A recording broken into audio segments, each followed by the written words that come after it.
পিরিয়ডের ঠিক আগে বা পরে প্রত্যেক মেয়েই নানান সমস্যায় ভোগে, আবার এমন অনেকেই আছেন যাদের কোনো সমস্যাই থাকে না, যদিও এর সংখ্যাটা খুবই কম। পিরিয়ডের সময় মাথা ঘোরা, মাথা ব্যথা, বমি ভাব, ক্লান্তি, এই সমস্যায় অনেকেই ভুগেন। এই সমস্যা পিরিয়ড ফ্লু নামে পরিচিত। পিরিয়ড শুরু হওয়ার কিছুক্ষণ আগে বা পরে ব্যথা, ক্লান্তি এসব হয়ে থাকে। যে কদিন পিরিয়ড চলে সেই কয়েকদিন ধরেই ব্যথা হয়। এই ঋতুস্রাবের সময় সংক্রমণের প্রবণতা বেড়ে যায়, ফলে জ্বর আসতে পারে, কিন্তু চিন্তার কোনো কারণ নেই। দেখবেন পিরিয়ড হওয়ার সাথে সাথে, বন্ধ হওয়ার সাথে সাথে এইগুলো কমে যাচ্ছে। কিন্তু কেন হচ্ছে সেটাই আজকে আলোচনার বিষয়। পিরিয়ডের সময় গা বমি বমি ভাব, মাথা ব্যথা, যন্ত্রণা অথবা বমি ভাব এরকম অনেক মেয়েরই হয়ে থাকে। কিন্তু কেন হয়, কি করে এর হাত থেকে রেহাই পাবেন, এনি মেডিকেল চ্যানেলে আজকে এই বিষয়টি নিয়ে আলোচনা করব। ভিডিওটি যারা প্রথম দেখছেন তাদেরকে আমি অসংখ্য ধন্যবাদ জানাই এই ভিডিওটি স্টার্ট করার জন্য। প্রথমবার ওয়াচ করছেন ভিডিওটি, অতি অবশ্যই এনি মেডিকেল চ্যানেলটিকে সাবস্ক্রাইব করে দেবেন, পাশে থাকা বেল বাটনটি প্রেস করে দেবেন, আর অবশ্যই অল নোটিফিকেশান অপশানটি ক্লিক করে দেবেন। চলুন আজকের বিষয়টি শুরু করে ফেলি ভিডিওটি আর ইন্ট্রোডাকশান পর্ব এর দীর্ঘায়িত না করে।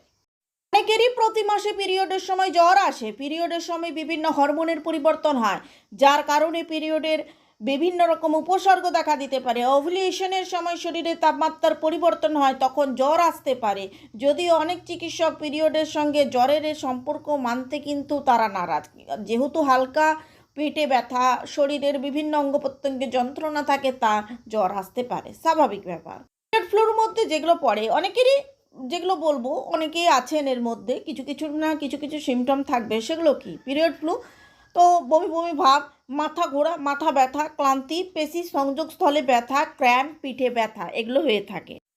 কিভাবে কমাবেন এই সমস্যাগুলো? আপনারই হাতে আছে তা।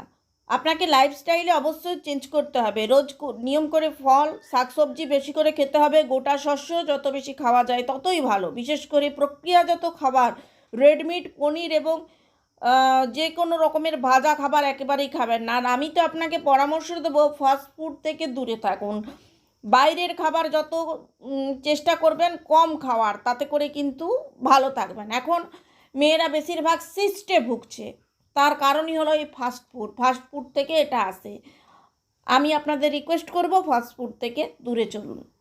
পিরিয়ডের সময় যাতে হাইড্রেট থাকা যায় তার চেষ্টা করুন। জল বেশি করে খেতে হবে। পিরিয়ডের দিনগুলোতে ডাবের জল খান, চিয়া সিডস চিবিয়ে খান। এর ছাড়া ফলের রস খেতে পারলে খুব ভালো। রোজ 30 মিনিট করে ওয়ার্কআউট করুন। 30 মিনিট জোরে জোরে হাঁটতে হবে। সাঁতার কাটা ব্যায়াম, যোগ ব্যায়াম এগুলো করবেন, কিন্তু পিরিয়ড চলাকালীন করবেন না। বাকি দিনগুলো, মাসের 5টা দিন বাদ দিয়ে বাকি দিনগুলো এগুলো করবেন।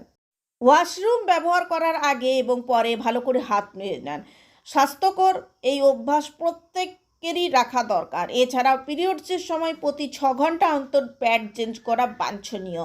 যারা টেম্পুন ব্যবহার করেন তাদের উচিত 6 ঘন্টা অন্তর বদলে ফেলা। পিরিয়ডের সময় স্ট্রেস বেড়ে যায়, আর তাই অন্তত 15 মিনিট যোগা করতে পারলে খুব ভালো। জোরে জোরে শ্বাস নিন, শ্বাস ছাড়ুন।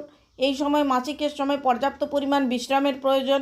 এখনকার কর্মব্যস্ত জীবনের সকলের হাতে সময় খুব কম, তাই তবু কিছুটা সময় বার করে এই প্রাণায়ামগুলো করুন। এতে করে নিজে সুস্থ থাকবেন।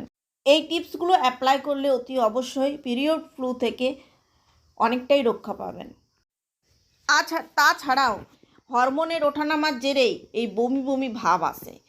তো এটা দেখুন, হরমোন সংক্রান্ত সমস্যা, আমাদের শরীরের ভেতরের সমস্যা। এটা আপনার আমার হাতে নেই। এই সময় আপনারা যতটা সম্ভব হাইড্রেট থাকার চেষ্টা করুন। শর্করা জাতীয় খাবার কম খাবেন, তাহলে দেখবেন শরীর সুস্থ থাকবে। তাছাড়া এই সময় অনেকে চা খান, ক্যাফিন থাকে, ব্যথা বাড়িয়ে দেয়। তাই গরম জল খাওয়ার অভ্যেস করুন। এই সময় একটু গরম জল খেলে কিন্তু ব্যথাটা অনেকটা উপশম হয়। আজকের ভিডিওটি কেমন লাগলো আমাকে জানাবেন। এনি মেডিকেল চ্যানেলের পক্ষ থেকে লাস্ট পর্যন্ত থাকার জন্য জানাই অসংখ্য ধন্যবাদ।